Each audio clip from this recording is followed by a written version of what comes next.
Oh my gosh, I've built the relationship with the host of the summit in such a way that it sends me business. It's not always about the lead you get from the thing. Yeah.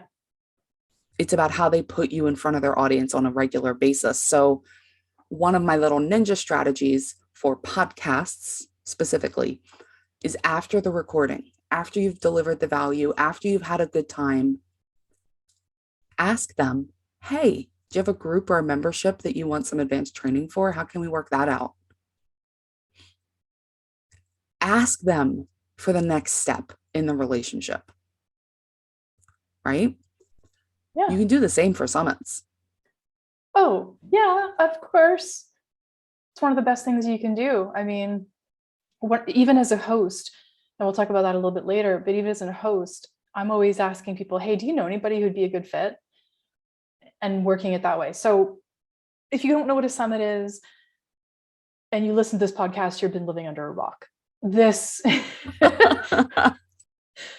Summits are online list building activities or email growth strategies where you as a host would interview anywhere between 20 to 45 experts, and you release them. They're pre-recorded and you release them at a later date, and you include some nice live components and things like that in there. And then the whole goal is to build your list. All of your experts promote to their lists, and as a result, you grow your list. So, and we have tons of trainings on that. Go and check in our podcast library. You can find more. And we have a special summit series coming up that'll go in more depth about certain aspects of building out a profitable and successful summit. So you can check that out. It's coming up soon. But being on a summit or virtual stages or in-person stages are massive ways to create list injections. So Allison and I were on the same summit last year. I believe it was in, I think, April. And this summit got a lot of exposure. It was a huge summit. I also was producing the summit, and the expert, the client had me on, which was great, and had Allison on.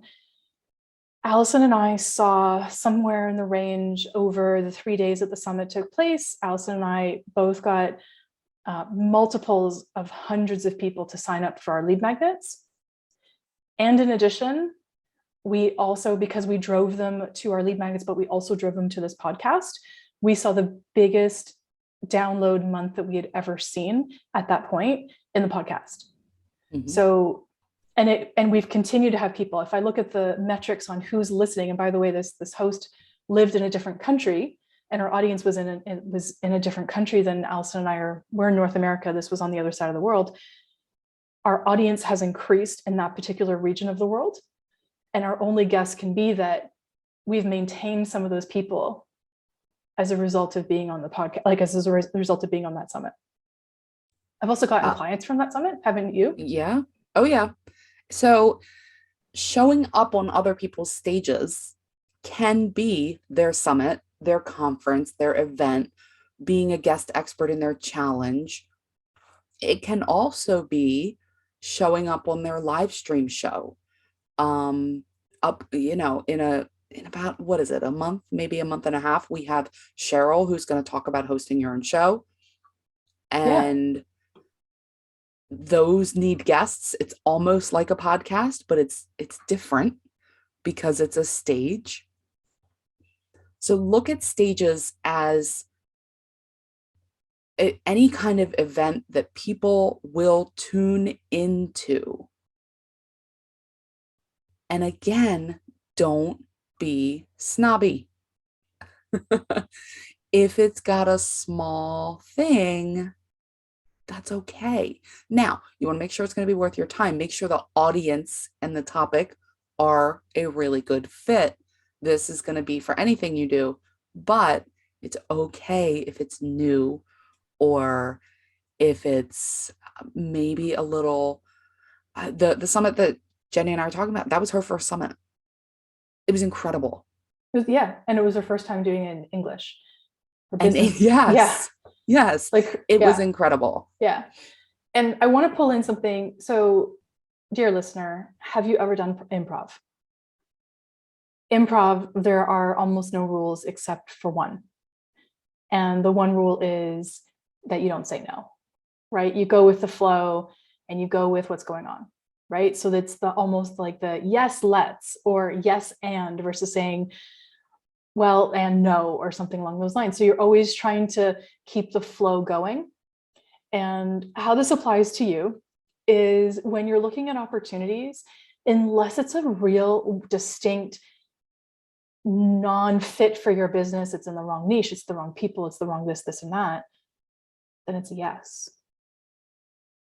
Yes, let's do it. Do you want to go on a live with me? Absolutely. Do you want to be on my Clubhouse? I'm there. Date and time, please. Do you want to do this? Yep, no problem. Because guess what? It doesn't matter if you have a $500 program, a $5,000 program, or a $15,000 program. You get one client out of one of those things, boom, right? It's worth your time. Unless, and this is where I keep talking about ego, and I know we're not going to like pontificate on ego today, but apparently I am a little bit. But with OPA, you can't have an ego. You can't. Yeah. And I want to make sure that we say you need enough of an ego to know you're worth it, that it's worth you showing up, that you have something to bring to the table, but not so much of an ego that you think they're not worth it. That's a different style of ego, though. That's not like I'm Well, too, yeah, but I wanted to I'm make too sure. sexy for the, it's not that. It's the What is with us singing songs today? I don't know, but it's not the I'm too sexy for thing. It's the I'm not so hotty toddy in my stuff that I am beyond I'm beyond doing Right. this. That's where I'm looking Exactly. at. Exactly. So those are the two that we talked about, the podcasts and the stages, are hopping on to things that other people have created. Now, the third, you may guess what we're going to tell you to do. Host your own list build, baby. And this is where you are creating the opportunity for people to want to come onto your stage and share you with their audience. And this most commonly looks like a summit. It can look like a giveaway. They have very similar promotion strategies, right? A whole bunch of people come together, they provide value, and they all promote the same thing at the same time. You get in front of a bunch of different people at one time. And like Jenny mentioned, in a couple of weeks, we are going to have our summit series, which is, I'm really excited for it. I think we've laid it out really well, and it's going to be, I think, 6 episodes. Is that what we're doing? 6 episodes Yeah, at least. at least At on least. really step by step on what to do to be successful with a summit. And I think that if you're thinking about a giveaway, you could probably listen to the summit series and swap out the word summit with giveaway, and Oh, easily. and still get a whole lot of value. But there are a few things to think about when you're leveraging other people's audiences for your own list build. And the first thing that I'm going to say is, don't have an ego. Oh my we God. we're not looking now. Okay.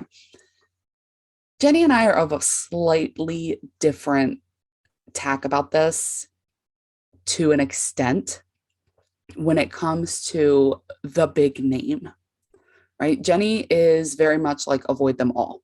Yep. I like to have one or two bigger names that people want to learn from in order to be a quote unquote draw. Yeah, we call That those being marquee said, speakers. like, yeah, marquee speakers, premier speakers. That being said, they have to actually draw. Their name has to actually have that kind of pull. And those are really hard to find and get.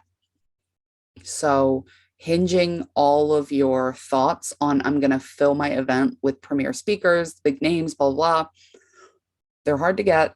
They're not as big a draw as you think, and their promotion is usually not as effective. So, if you can set aside your ego and say, I'm going to go for the secret weapons, the unknowns, the best kept secrets, the up and comings, they are going to likely put more effort into your event, as well as maybe even provide better value. Okay.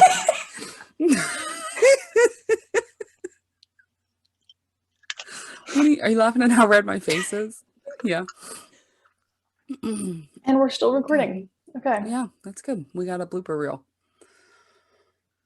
Can we stop recording?